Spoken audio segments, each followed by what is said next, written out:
नमस्कार मेंबर्स आपको निकालना है पीएफ। समझना कैसे निकालें, प्रोसेस सबको पता है। अलग अलग वीडियो बनाई गई है। ऑनलाइन अप्लाई होता है, ऑनलाइन अप्लाई नहीं होता है तो कुछ ऐसी कंडीशंस होती हैं जिनमें ऑफलाइन भी एक्सेप्ट किया जाता है पीएफ ऑफिस के द्वारा। मैंने है वो जो पोस्ट है उनमें डाल रखा है, यूट्यूब पे आप देख सकते हैं। अब मैं आता हूँ ये बताने के लिए आपको कि आपका है वो जो पैसा है वो कैसे सेटल किया जाता है। तो डायरेक्टली मोबाइल स्क्रीन पर चलते हैं, देखते हैं कैसे होता है। लेकिन उससे पहले चैनल को अभी तक अगर सब्सक्राइब नहीं किया तो सब्सक्राइब करके नोटिफिकेशन बेल ऑन कर दें। कोई भी क्वारी हो प्लीज़ आप वहाँ पर पूछे कमेंट्स में, मैं आपका जल्द से जल्द रिप्लाई दूंगा। उसके अलावा सेकंड, लाइक शेयर ज़्यादा से ज़्यादा करें अपने ग्रुप के अंदर, ताकि उन लोगों तक भी इंफॉर्मेशन पहुँच सके जो अभी इससे छुपे हुए हैं।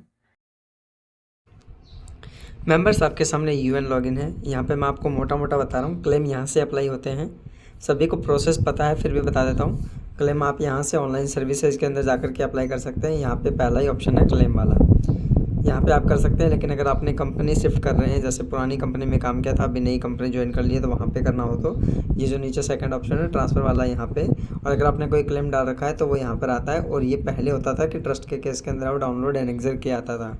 आज के दिन में आपको रिक्वायरमेंट नहीं होती है, क्योंकि वो ऑनलाइन ही ट्रांसफ़र हो जाता है ऐसे केसेस में।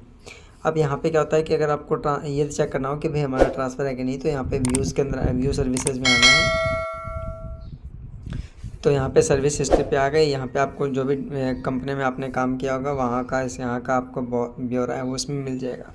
ठीक है, अब अपन जो बात करने जा रहे हैं कि ऐसे किस तरीके से क्लेम अप्लाई करें। इसमें देखिए यहाँ पर जो आपका ऑनलाइन क्लेम फॉर्म है, यहाँ पे सिर्फ 2 ही कंडीशन के अंदर आपका क्लेम फॉर्म ओपन होता है। यहाँ पे अगर आपका बैंक केवाईसी हो रखा हो, जहाँ पे यहाँ पे जो ये इन्फॉर्मेशन या तो साइट चल रही हो तब ओपन होता है, या फिर यहाँ पे आपका है वो जॉइंट डिक्लेरेशन में गए, सॉरी बैंक केवाईसी सेक्शन में गए, यहाँ पे आपका बैंक केवाईसी हो रखा हो। अगर नहीं कर रखा है आपने तो ये जो फॉर्म है आपको पूरा भरना पड़ेगा। और जब यहाँ पे आपका बैंक केवाईसी वेरीफाइड हो जाएगा तब जाकर के आप अभी कर पाएंगे। जिस दिन मैं ये वीडियो शूट कर रहा हूँ उस दिन का बता रहा हूँ। जब आप ये वीडियो देख रहे हो इन फ्यूचर तो चेंज हो जाए तो वो बात अलग है। ठीक है, अब क्या है इसके बाद में मैं आपको ले चलता हूँ डायरेक्टली स्क्रीन के ऊपर। अब मैं आपको क्लेम अप्लाई करके दिखा रहा हूँ। ऑनलाइन सर्विसेज में आए, यहाँ पे आ गए।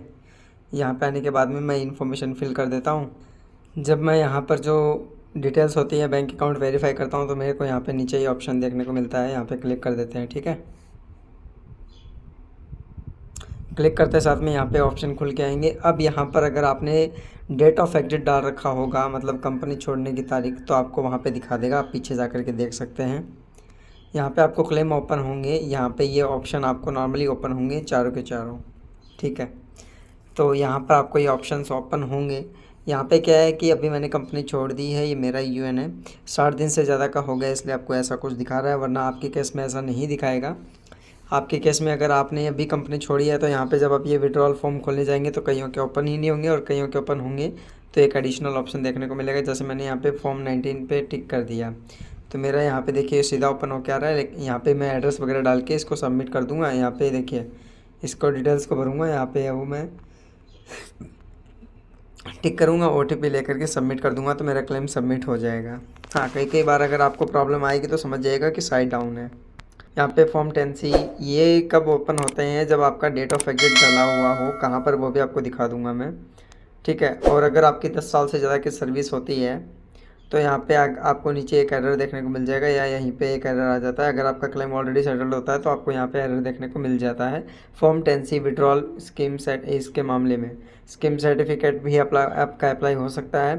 फिर बचा PF एडवांस, इसके अंदर अलग अलग कंडीशन होती है। इसमें आपको कंपनी सेलेक्ट करनी होती है जिसकी डेट ऑफ एग्जिट नहीं डली हुई है नॉर्मली, लेकिन आप चाहें तो डाल सकते हैं। किसी भी कंपनी में आप है वो क्लेम कर सकते हैं। ये सिलेक्ट कर लिया, जैसे यहाँ पे मैंने पैरा सेलेक्ट कर लिया। नॉर्मली आपको कौन सा यूज़ करना है, इलनेस पैरा यूज़ करना है। बहुत सारे पैरा होते हैं यहाँ पे, आप उनका यूज़ करके क्लेम सबमिट कर सकते हैं। अब मैं आपको बताता हूँ जो मेन पार्ट है कि भाई आपका जो PF ऑफिसर है वो क्या क्या चीज़ें चेक करता है आपका क्लेम पास करने से पहले। तो चलिए चलते हैं PF पासबुक पोर्टल की तरफ।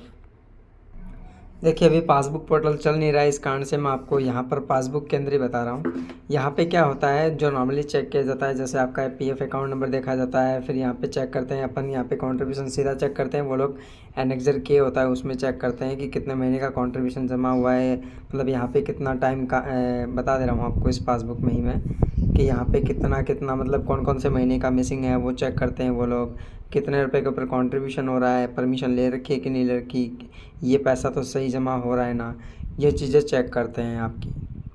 और आपका ये जो कंट्रीब्यूशन है, जैसे ये जुलाई का आपका पैसा जमा होना स्टार्ट हुआ है इसमें, तो ज्वाइनिंग भी जुलाई की होनी चाहिए। यहाँ पे अगर ये बंदे ने छोड़ दिया है, इसके बाद में पैसा जमा नहीं हुआ है, तो यही डेट ऑफ एग्जिट भी होनी चाहिए।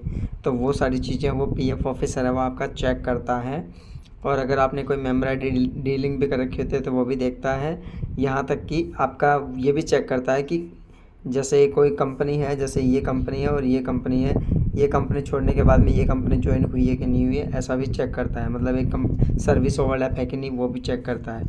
Name, father name, date of birth सब कुछ सही है कि नहीं, इतनी चीज़ें चेक करता है। वो होने के बाद में वो आपका क्लेम पास कर देता है।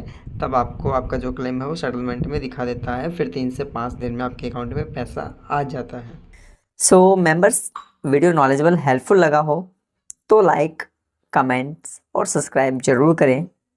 मिलेंगे नेक्स्ट अपडेट में, तब तक के लिए जय हिंद, धन्यवाद।